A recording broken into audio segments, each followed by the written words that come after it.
Oh, here it goes again.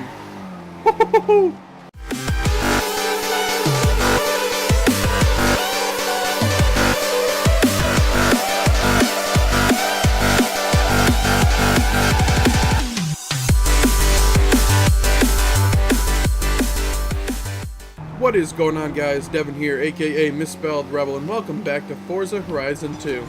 Again, we're not on Storm Island, we are back on the mainland because I want to drive this Nismo. This is the new car with the new DLC pack that I can't remember what it's called. But it comes with like the Ford Bronco and the Subaru Brat. It's basically, well, I don't know if it came with like all off-road cars, but it came with mostly older cars, I do believe. I don't think there was really a single new one in there apart from this Nismo. But that's okay. You know what? That's quite alright. We don't always need new cars. New maps maybe would be cool. The Bernese Alps. If anyone from Turn 10 is watching this, or... No, Turn 10 didn't make this. Who made Forza Horizon 2? I don't remember now. Is it still Turn 10? I have no idea. I'll have to check that out, because I don't honestly remember now. However, if you guys follow me on Twitter, you probably saw the post that I retweeted, or if you follow Larry Herb, he he tweeted out for the first time. Why is that still on my fucking screen? Go away, please. Very nice, go away. He tweeted out the official announcement of Forza Horizon 6, starring the new Ford GT. And that car, let me just tell you, that car gets me from 6 to midnight quicker than any other car that I've seen in the relative present time. There's been other cars. I think the last car that I saw that really got me that excited, like I saw it and I was like, oh my god. It's hard to say. Because, well, I'm going to say the Dodge Viper, the newest one, I think it's the V12. That car got me excited, but that was just because the PR they did for it got me excited for the car. Like, the first image that they leaked of the car was just of the headlights in, like, all black. And I was like, oh, those look mean. And then they kind of showed, like, the front fender a little bit, and then they kind of showed, like, the body outline. And then you saw the car, and you were just like, that is a mean-looking car. But, I mean, there's other cars that I've seen, and I'm like, wow, that's phenomenal. But none that have really kind of...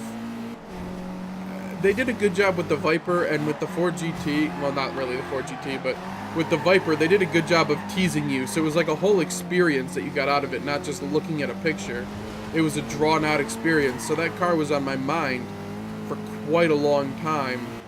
Whereas other cars, you see a picture of them, you're like, oh wow, that's good, and then you forget that they exist 2 minutes later. So that was a good job by Dodge's PR firm. Wow, I'm off-roading with this Nismo. Maybe this Nismo is part of the off-road pack. Wow. Wow. That was an awesome fucking drift. That was really good. We went past everyone in one drift. Oh, here it goes again. We are, unfortunately with those, though, losing speed. So I gotta try and make up speed. Maybe if we get in the front, we can showboat a little bit more. But for right now, we gotta kind of put the pedal down and try and catch up with Pro Elite. And I think he's just in a Mazda MX-5.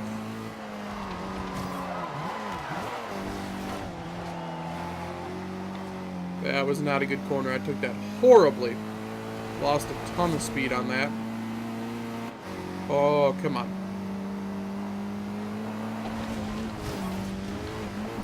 I do believe, however, he is going to have the top end on me, but like all AI, he probably brakes like a retard. There was a good one. Actually, I'm pretty sure that's where we put the good drift in last time. He's right on... Oh, yeah, he's right on my ass. Come on.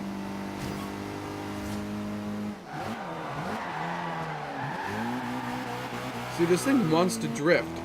Nismo likes drifting. However, drifting does not like racing.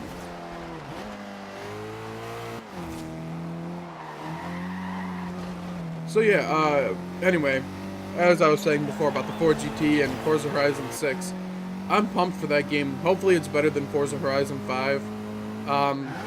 There was nothing graphically wrong with Forza Horizon 5, but to me it was pretty clear that they made it to be a launch title. They wanted it to look and feel as good as possible, and it looked and felt great. However, the career was just not compelling at all. In other Forzas, like, I've been actually compelled to try and beat the whole game. Forza Horizon 5 is the first Forza that I haven't really wanted to beat. I stopped playing that game relatively quickly. I beat Forza Horizon 3, or not Forza Horizon 3. I beat Forza 3, and I think I've been saying Forza Horizon this whole time. My apologies if I have. But I beat Forza 2. I beat Forza 2 first. Not first. Okay, let me restart. I beat Forza 3. That was the first Forza I ever played. Beat the crap out of that game. Basically, the only achievement I have left is to complete the event list. I then beat Forza 2, which again, all I have left to do is complete the event list, which is a ridiculous achievement. Then I beat Forza 2, and then I beat Forza Horizon. Then I played Forza 5, and it just was like, There wasn't really anything there. Wasn't anything that excited me. There weren't a lot of tracks. There weren't a ton. Actually, there were barely any cars. I mean, counting the cars, I think there were like under 100 or something like that, which is absolutely ridiculous if you think about it. There had to have been more than 100. But most of the cars came out in DLC packs, which pissed me off.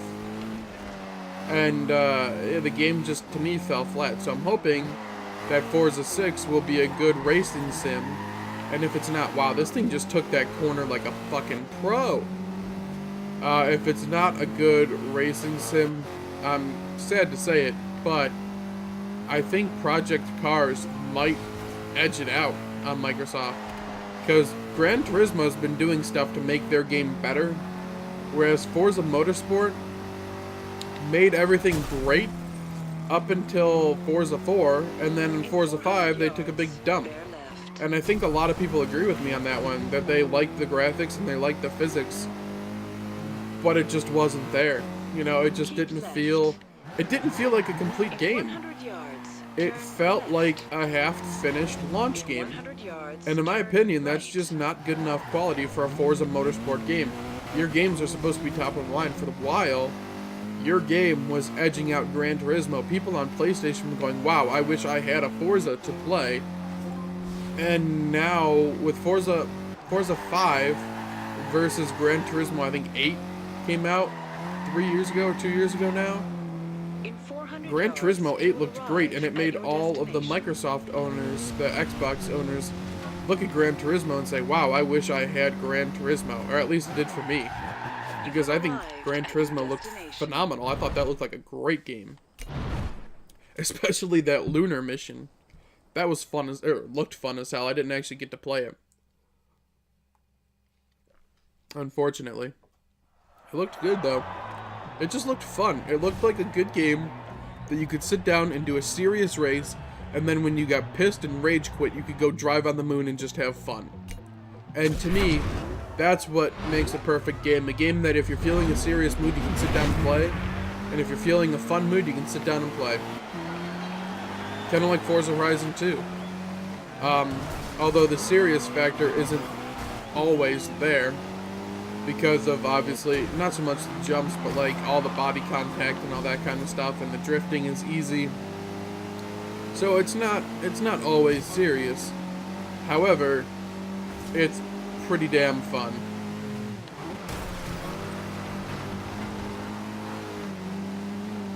Oh, come on. Wow, is that... I think that same fucking Miata is dusting us again.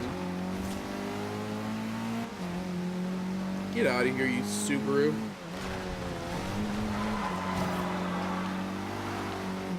The Bears Gamer? Bees Gamer? The Bees Gamer? I don't know. I always try and read their gamer tags, and it's always really difficult while I'm in a race. The Bees gamer, I don't know. Lap 2 of 3. Oh, wow. Did I really just miss that? You gotta be kidding me. Half of my car went through the checkpoint. Ridiculous piece of shit. What up, Mazda? Just gonna fucking use you for brakes there if you don't mind.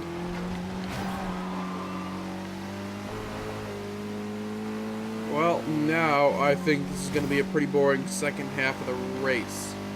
We're probably going to dust them now. Well, maybe not. Not if I keep putting all my speed into tire smoke.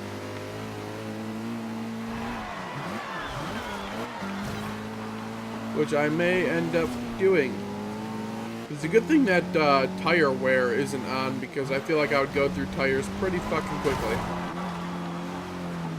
Oh, no you don't. I'm playing dirty in this race. I'm racing dirty. Let's slipstream this fucker.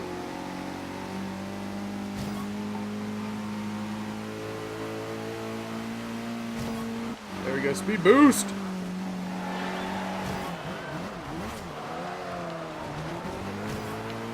Good turn, now keep it straight.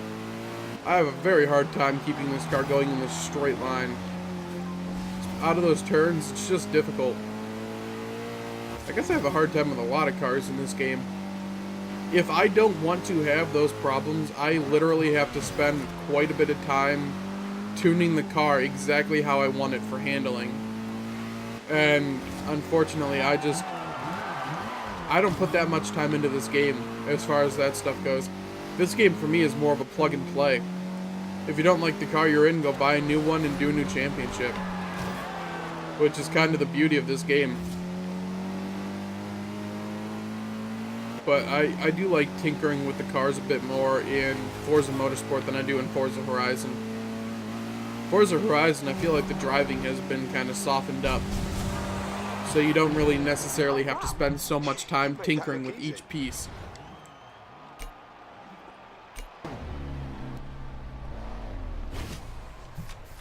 Alright.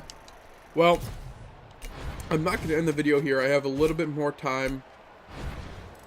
We're going to go get that next championship in real quick. Sorry if this video is a little bit longer than my normal Forza videos are. I try to stick to 15 minutes with them. Just because that way it's simple for me for... Oh, wow, we got 2 more races. Shit. I'm not going to be able to fit both of them in. Alright, then I'm actually going to end this video here. Just because we ran out of time on this episode. I will fit the other 2 in the next one. Thank you for watching if you did. Don't forget to like and subscribe if you want to see more. And I will catch you back here next time with some more Forza Horizon 2. Peace!